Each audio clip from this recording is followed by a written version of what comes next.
45 సంవత్సరాలుగా రాజకీయాల్లో ఉన్నాను.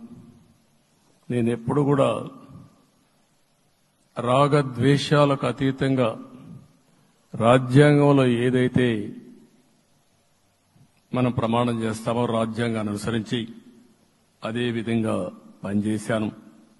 మళ్లీ ఈరోజు మీ అందరికీ హామీ ఇస్తున్నాం.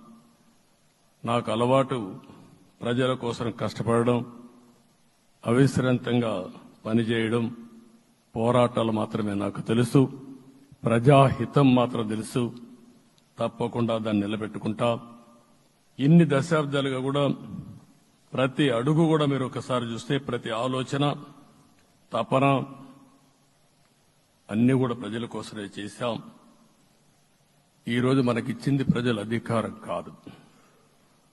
ఇది ఒక పవిత్రమైన అత్యున్నతమైన బాధ్యత మనకు అప్పచెప్పారు. ఈ విషయం అనుక్షణం ప్రతి ఒక్కరూ మనం గుర్తుపెట్టుకోవాల్సిన అవసరం ఉంది.